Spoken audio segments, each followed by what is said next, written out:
boa tarde, Tainá, boa tarde, Uribe, um grande prazer estar falando aqui com a CNN. Senador, a gente já fez um resumo desse julgamento, né, do porquê o senhor está sendo julgado. Agora eu queria ouvi-lo, né, como é que foi esse primeiro dia e mais, a sua expectativa? O senhor acredita que terá o seu mandato cassado?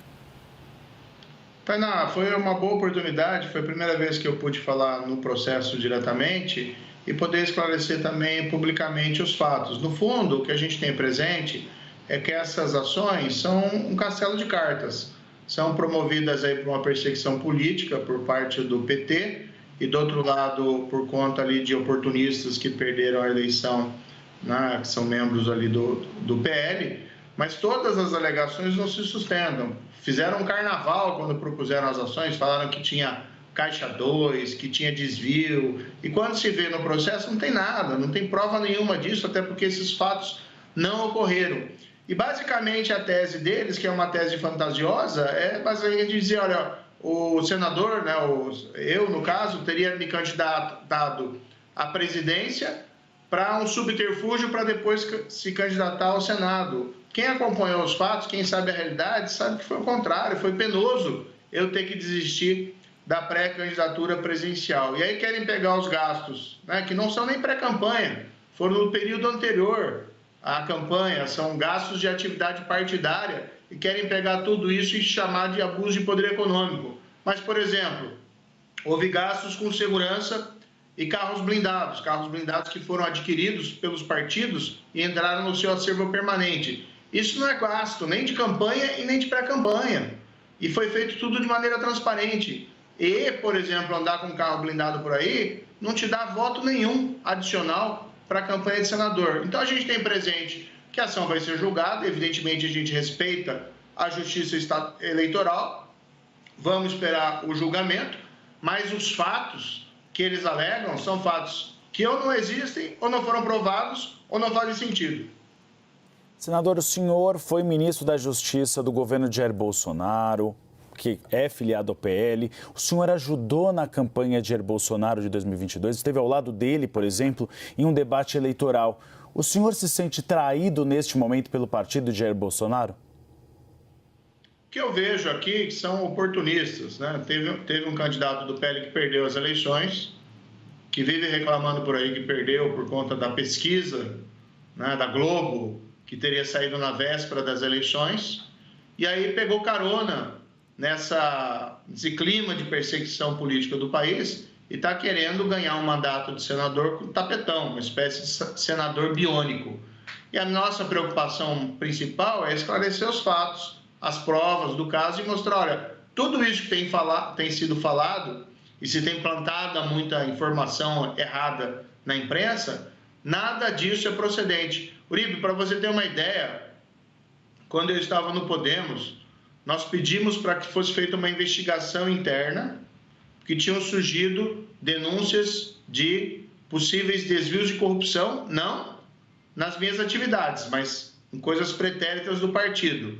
Por conta do meu pedido, que foi secundado também pelo senador Álvaro Dias, senador Euvisto, o Podemos mandou instaurar, contratou uma investigação corporativa interna para elucidar os fatos. Aí colocaram, o Podemos encaminha informações, colocam isso como se fosse despesa de pré-campanha. Isso não é despesa de pré-campanha, uma investigação que interessa ao partido. Apenas eu ali estava naquele momento e eu fui um dos solicitantes, mas não tem nenhuma razão de dizer que isso é abuso de poder econômico. Isso não me trouxe nenhum voto para a campanha ao Senado no Paraná. Além disso, Uribe, é importante destacar que eu só fui me posicionar para ser um candidato no Paraná a partir de 7 de junho de 2022, quando houve aquela decisão do TRE de São Paulo, indeferindo a transferência do meu domicílio eleitoral.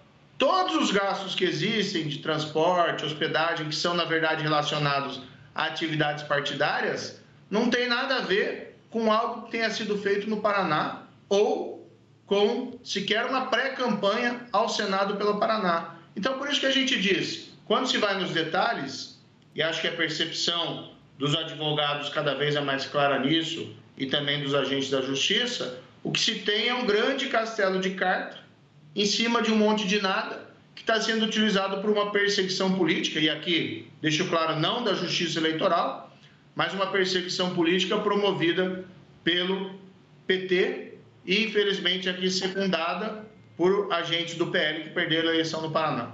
O senhor fala agentes do PL, senador. Então, o senhor acredita que Jair Bolsonaro não tem culpa alguma nesse movimento de cassação do seu mandato? Ele não participa, então, de nenhum movimento nesse sentido de cassá-lo?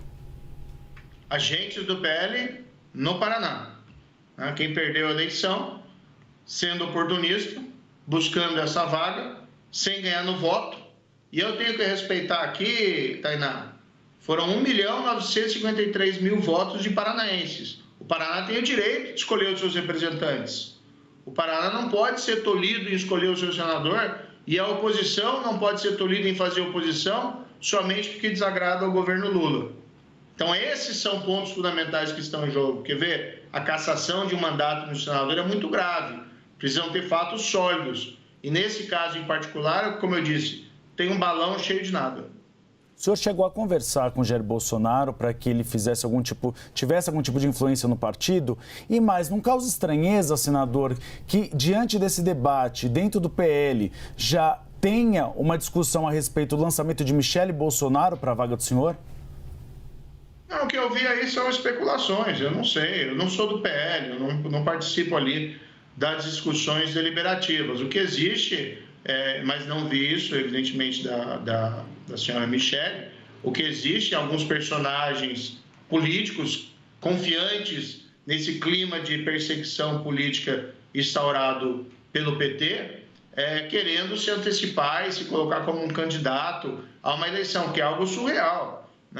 Eu sou senador, estou exercendo o meu mandato, tentando honrar o voto lá dos paranaenses no Congresso, e nada aqui vai nos deter de fazer o que é certo e tomar as decisões lá como senador. O que existe é uma antecipação de uma discussão que não é apropriada, é até ofensiva à Justiça Eleitoral. Ao contrário, eu não tenho dito que a Justiça Eleitoral vai julgar assim ou assado. A gente respeita as instituições e vamos aguardar com serenidade o julgamento. Agora, os fatos e as provas que são alegados pelas partes no processo são absolutamente improcedentes, mas improcedentes ao nível do absurdo, né? Como, por exemplo, criar essa fantasia de que a minha pré-candidatura presidencial teria me dado uma vantagem, que a minha pré-candidatura ao Senado em São Paulo teria me dado uma vantagem. Pelo contrário, eu fui atacado durante a campanha ao Senado no Paraná, porque eu teria desistido, na verdade desistiram de mim, né, na pré-candidatura presidencial. O partido Podemos tirou o apoio para a pré-candidatura presidencial e depois, né, fazer atividade partidária em São Paulo, junto com outros agentes políticos, não me deu voto nenhum no Paraná. Ao contrário, também fui atacado aqui no Paraná por supostamente o Paraná ter sido uma segunda escolha. Quando se vai nos detalhes dos fatos, não foi bem assim. Mas isso não me trouxe nenhuma vantagem competitiva, pelo contrário, me trouxe desgaste na campanha do Paraná. Fazendo uma reflexão, senador, ao passado, o senhor se arrepende de todo esse movimento? O senhor já trouxe aqui a memória da sua pré-candidatura pelo Podemos, da retirada de apoio à sua pré-candidatura à presidência, a mudança para o União Brasil e, por fim, a sua candidatura ao Senado. Todo esse périplo, né, que aconteceu durante o período de pré e campanha eleitoral. O senhor já fez alguma reflexão nesse sentido de se arrepender ou de repente, não ter se atentado para a consequência disso tudo? Não, Tainá, a gente fez tudo certinho. Como se diz lá, até aquela expressão, né? A gente fez tudo by the books, pelas regras. E eu estou muito feliz. Na verdade, eu fui eleito senador do Paraná, uma situação que muito me orgulho, olhando para frente. Eu não podia imaginar que teriam oportunistas, ou essa perseguição política do PT, que iriam distorcer os fatos e tentar criar essas acusações absurdas. O que mais me chateia nessa história toda, Tainá, esses gastos, por exemplo, eles falam, gasto de segurança, foi excessivo, o Moro gastou muito de segurança na pré-campanha. Primeiro, isso não me trouxe voto nenhum adicional. 2, existe, como foi descoberto depois, a gente já tinha suspeita no passado, um plano do PCC para praticar um atentado contra mim. Aí quererem utilizar esse aparato de segurança para caçar o meu mandato as pessoas que alegam isso, no meu ponto de vista, deveriam ter vergonha na cara de fazer isso, porque foi necessário e porque não me trouxe nenhuma vantagem eleitoral competitiva. Senador, a gente quer também tratar sobre outros temas que estão na ordem do dia. Para encerrar esse assunto, eu sei que o senhor não quer colocar a carroça na frente dos bois, é necessário esperar o julgamento. Mas caso o mandato do senhor seja cassado, é possível que a deputada federal Rosângela Moro seja candidata pelo Senado no Paraná? Não, Uribe, você está antecipando uma questão que não cabe no momento. Claro. Né? A gente tem que respeitar as instituições, a gente tem que respeitar a Justiça Federal, a gente tem que respeitar quem exerce mandato de senador, tem que respeitar 1.953.000 votos de paranaenses. Então, eu sigo cumprindo o meu mandato e encarando esses fatos com absoluta seriedade. A gente não concorda com essas mentiras que são colocadas pelas partes. Vou girar um pouquinho os assuntos, senador. A gente quer lhe ouvir também sobre o Senado Federal. Na ordem do dia, alguns projetos relevantes, mas há também indicações que foram feitas recentemente, dentre elas a do ministro da Justiça, Flávio Dino, para assumir o Supremo Tribunal Federal. Gostaria de lhe ouvir seu voto a respeito de Flávio Dino, se o senhor já conversou com Dino ou pretende. E sobre a indicação do ministro da Justiça, Flávio Dino, eu adotei o mesmo procedimento que adotei no caso do ministro Cristiano Zanin. Quando houve a indicação, eu fiz uma crítica. No caso do Dino em particular, o que se pode apontar, né, e que é extremamente chamativo, que é uma crítica mais ao governo Lula do que propriamente a ele, por que não indicar uma mulher? Que a gente está vendo aqui no Supremo Tribunal Federal que houve uma aposentadoria de uma ministra, Rosa Weber, vai ficar apenas com uma ministra, que é a ministra Carmen Lúcia. Todo o debate sobre diversidade, que vem do próprio governo Lula, da necessidade de valorizar o gênero feminino, a participação da mulher na política, na justiça, e de repente ele não tem condições de indicar uma mulher. Veja que não é só a questão do Flávio Dino. Todos os candidatos favoritos que eram apontados, nenhum deles era uma mulher. Então, fiz essa crítica.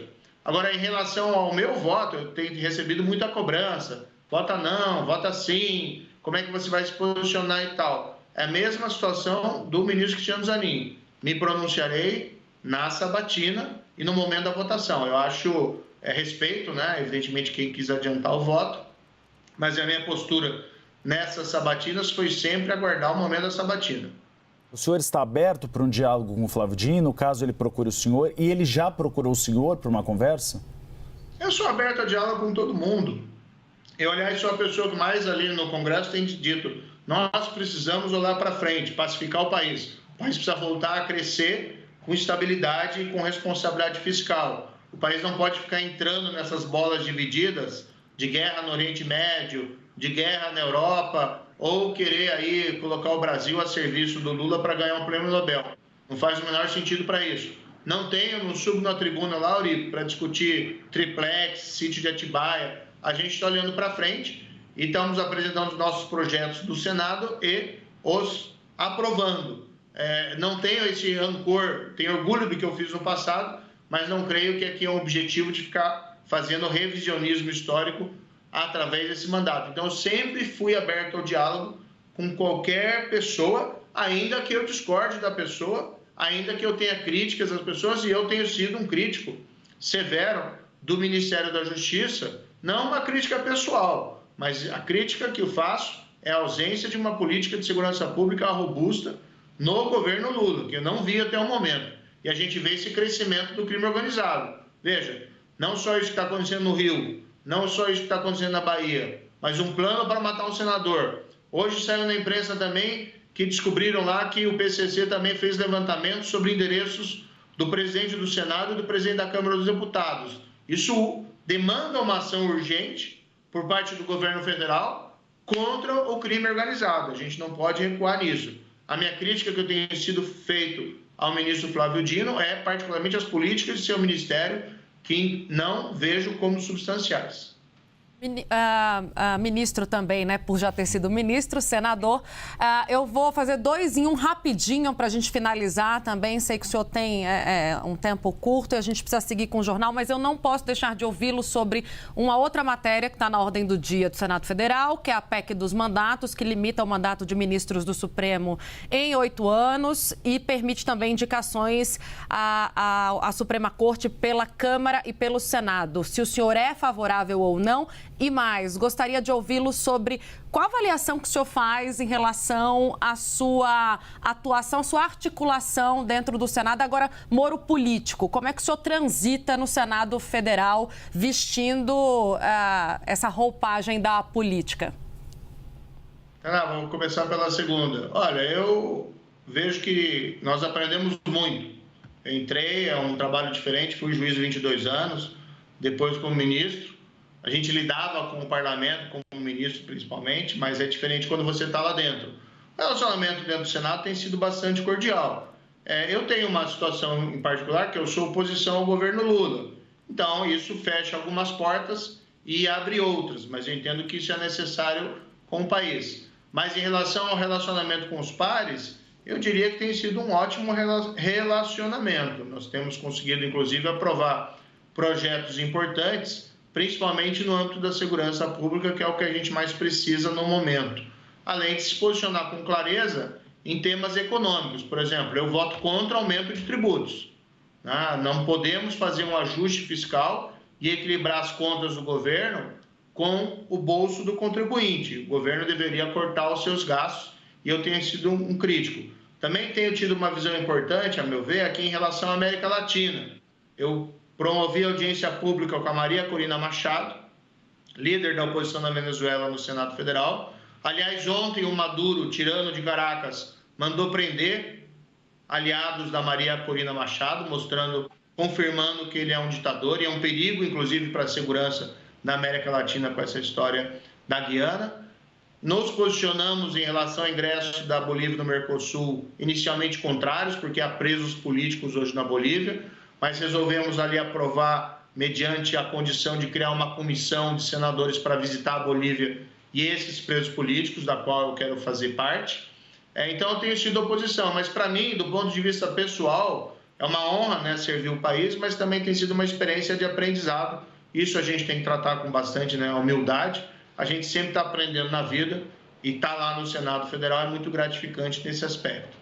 Em relação à primeira, qual que é? Desculpa, a PEC dos mandatos, senador. Olha, esse foi quando a discussão da PEC 8, lá da decisão monocrática. Eu sempre coloquei de maneira muito clara. Não tem uma guerra de instituições. Essa PEC é de 2021 e foi aprovada sem qualquer espírito de animosidade, pelo menos da minha parte. A gente sabe que teve senadores com um discurso ali mais inflamado, mas a PEC em si, nada prejudica o Supremo Tribunal Federal. Antes, reforça o poder do plenário e traz mais segurança jurídica e previsibilidade às decisões ao retirar, vamos dizer assim, a possibilidade de decisões monocráticas sobre temas sensíveis, salvo no período do recesso judiciário. Agora, nunca vi uma PEC que fortalece o próprio Supremo, o plenário do Supremo, poder ser acusada de enfraquecer o Supremo Tribunal Federal. Nessa linha... Isso. A PEC que limita os mandatos. A discussão dos mandatos também é legítima.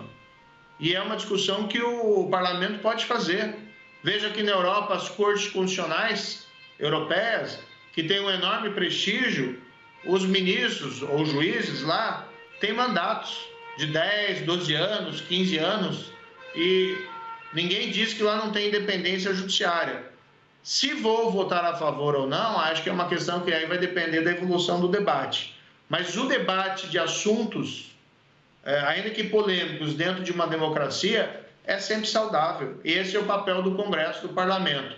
O que eu não concordo, Tainá, é tratar isso como se fosse uma revanche contra o Supremo Tribunal Federal, pois não é.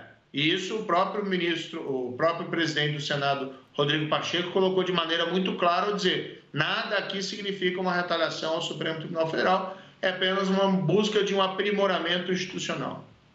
Nós entrevistamos o senador Sérgio Moro, do União Brasil pelo Paraná. Obrigado pela disponibilidade de entrar conosco no Bastidores CNN, senador. É sempre um prazer falar com vocês e a gente está sempre à disposição aí para falar com a CNN. Muito obrigado pela oportunidade. Obrigada, senador. Até uma próxima.